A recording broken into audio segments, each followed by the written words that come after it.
What is up, you guys? Welcome back to another YouTube video.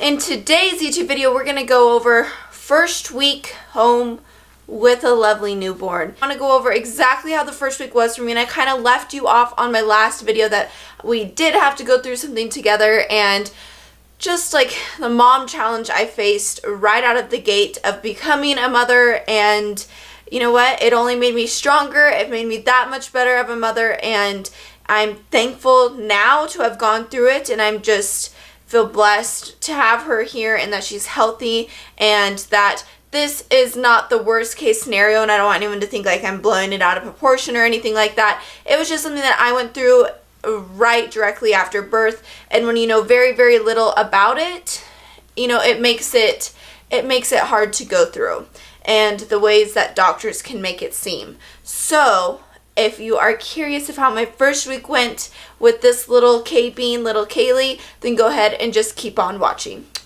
Okay, so first week home with the newborn. A lot of you who are probably pregnant right now are probably curious of how maybe a first week goes with a newborn. Well, I hate to tell you, but with each kid it's going to be different. It's going to be extremely different. But I kind of showed you what you can expect in a hospital, and I just want to give you my perspective of how the first week went for me. So if you're to go through any of the same things that I went through, just know that it gets better and everything is going to be a-okay. I can promise you that. So right after I gave birth, I felt like literally 50 pounds lighter. I remember right when she came out of my stomach, I was like, holy crap. Like my stomach went down. Like I was like, wow, like I'm small again. Like I felt like so small. Like obviously I wasn't. I was probably looked about, they say like 6 months pregnant or something like that. So I just had to throw it in there because like it's the best feeling. It's like you're gaining yourself back, and it's just like, oh yes. It's like seriously the best feeling. After that, the first night in recovery, we go to recovery, and I'm just sharing this part with you guys because it is, you're kind of on your own. You have nurses there, but it is a different feeling actually when you get home. But anyways, so the first night in recovery was really, really good. No complications or anything like that. And we're just kind of like figuring out how to be a parent, because it's kind of weird when you're in recovery. You can hear all the other babies crying. And I remember the first night we were in there, and like they say within the first 24 hours, most of the time, like the baby just kind of sleeps. And I just remember saying like, wow, me and my husband, like, she's such a good baby. Like all these other kids crying, like, psh, she's good. That didn't last long, but no, she really honestly is a good baby. She doesn't cry that much. Now let's jump forward to the second night. So the second day that most of the time you're in recovery, you're in the hospital, your baby is going to have tests. So they're going to have their hearing test, just a whole bunch of other little bits of blood work and things like that.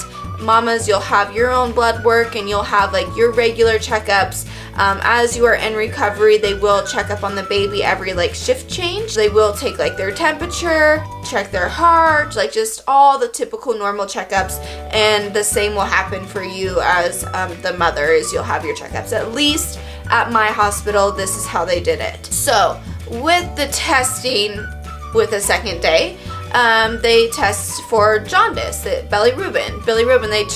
They test for that. Hers, the numbers that it took from her head to her stomach, one was higher. I don't completely understand it. I probably took it, but they needed to take it to the next step to take the blood work. So how they test for jaundice is prick their heel, and they have to get a certain amount of blood out of their heel, which is like heart-wrenching for mom, because sometimes they don't bleed super fast out of their heel. In the hospital, all was good. It came out really quickly. Fast forward, we get the results back, and they're like, you're good, like she's good. That's all I heard, was she was good. And I didn't really know what jaundice looked like. I knew that your baby was pretty yellow, but to me, she didn't look super yellow. I couldn't really see it in her eyes. Her face looked a little tan to me, but she didn't look super yellow. I was like, she's good, like she's cured. You know when you hear like things are good, like when you hear that from a nurse, you're like, she's good, like it was just a fluke. Like that's how you completely feel. So my mindset completely shifted to that she was totally fine. Shift change happened to the nighttime, which she was my favorite nurse. We had her both nights, and I just felt so comfortable with her. They come in and they weigh her, and when the first night of recovery, she dropped to 7.6, which is typical. She started at 7.12 and dropped to 7.6. And then they came and they checked the second night and she dropped to 7.3. She didn't even know that they came and tested for the jaundice. Well, she knew, but I had her check on the computer because of the charts, because I don't really understand that stuff, and it was just all really a huge confusion to me. I felt so lost. I felt like, what is going on? Like, is she okay? I don't even know what this is.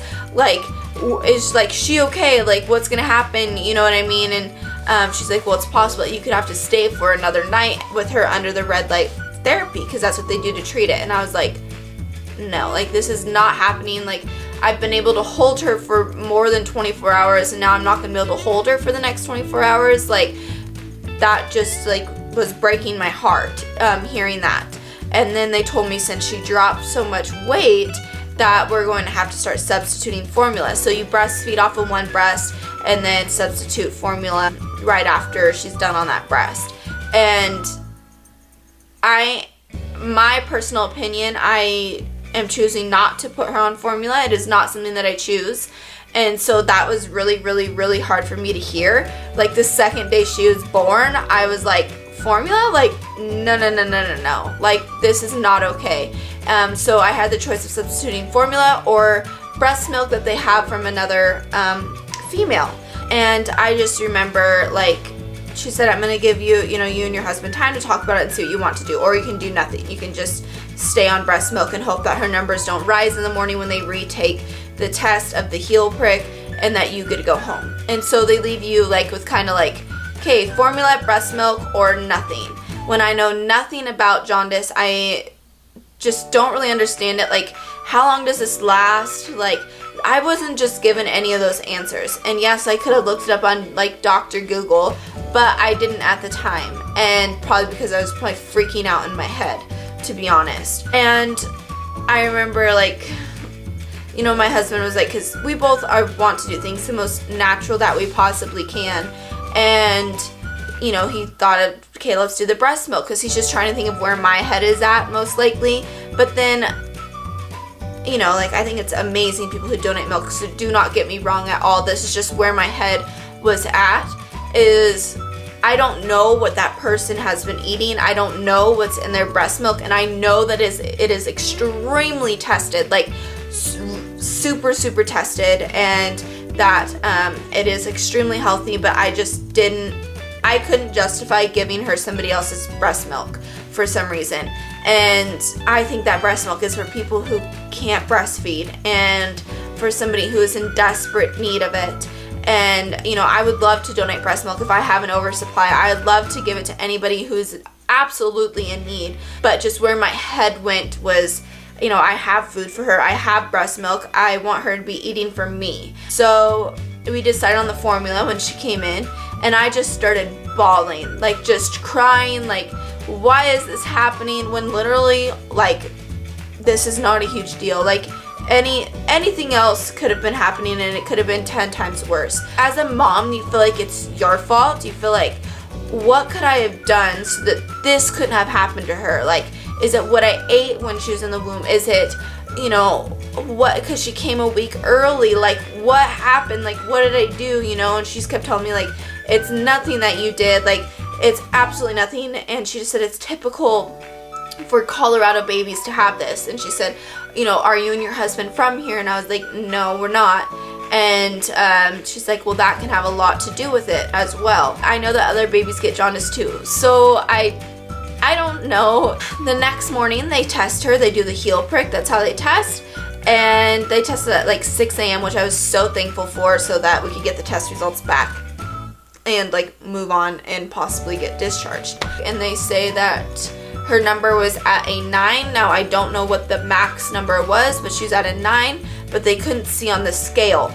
So they had to wait for the computers to come back up, because like the computers went down or something. And one of the nurses told me, she said, I think you're going to get to go home. That's right on the rim, but I think they're going to let you go home. And so then the pediatrician comes in, because the pediatrician has to discharge her. And then, a doctor has to discharge me. So she said, you know, that she's gonna let us go. She said the number is fine, but I want you to get into your pediatrician like tomorrow. But it was a Sunday, so I couldn't call, so we got in on a Tuesday. Praying and praying and praying. I'm like, please just let us go home. Like, let us deal with this in our own home, and let me look up home remedies of how to deal with this, what I can be eating to deal with this, and how to make this easier on her, and how to get this completely gone. So we get discharged. We get discharged around like 3 o'clock in the afternoon, I think we got home, which was so nice. Started looking up home remedies for it because I knew that she had to go to her pediatrician on Tuesday when we got home, so we had a whole day at home. So I looked up, you know, like sunlight is a huge thing, like breastfeed by the window, go outside, things like that. And the sun is like always out in Colorado, which is like an amazing thing, especially right now. I saw if I had wheatgrass, so I went to like Jamba Juice and started having the wheatgrass shots and things like that. Like, keep in mind I only had 1 day, so I don't really know if that was really going to help bring her numbers down that much. By the time that she had a test. We did leave. They did give us formula to keep substituting, but I wanted to try with just my breast milk, and I wanted to try with sunlight. I wanted to try with wheatgrass and those kinds of things to help bring it down. And we went into her pediatrician on Tuesday, and they had to do the test again. And this was probably the most painful test for me. It was the same test, but for some reason she was not really bleeding out of her heel, and I think it's because she was laying down, and all the other ones she was more at an incline, or I was able to hold her and the blood just dropped because they have to get like a certain amount. But this literally took like 20 minutes, and I was having like anxiety because she's just screaming, you know, because someone's just putting all this pressure on her foot and like trying to get blood, and like, oh my gosh, thankfully like I made it through. It was really hard for me to sit there and just have her screaming, and I can't pick her up or anything. Anyway, so we have the test, the checkup, and you know, the doctor's like, yes, she does look yellow and all this stuff, so we are going to get her tested, and we'll call you the results in the evening. Later that night, they called us with the results, and it was higher, so it was still there.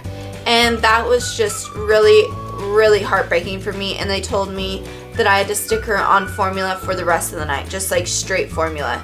And I think the reason why that is so heartbreaking is because I love breastfeeding. I love like the connection that you get to have with your child.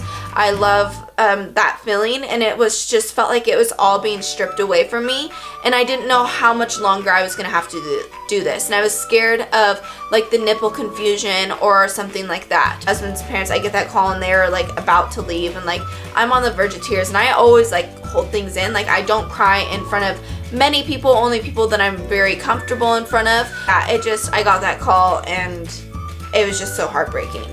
So heartbreaking. Knew that I had to do what was right for this little girl. I had to put aside like my feelings about formula, and put aside like all those kinds of things, and do what the doctors ordered. So then the next day we go back in to get tested again. I told the lady who took her blood, I said, so I had to put on formula the whole entire night, and she's like, you put on formula the whole entire night? Like, you didn't even breastfeed? And I was like, no, because they told me no. And she's like, I don't know who told you that, but you still should have been doing one breast and then formula. And I was like, for real?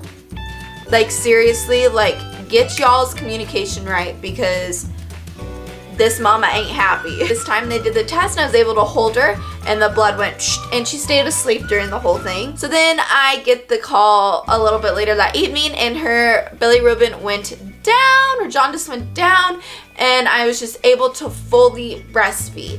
And I was just so stinking happy. So this is like the second day home with the newborn, and she was still yellow, but it was going down, which I was just so stinking happy about. Full breastfeeding in action.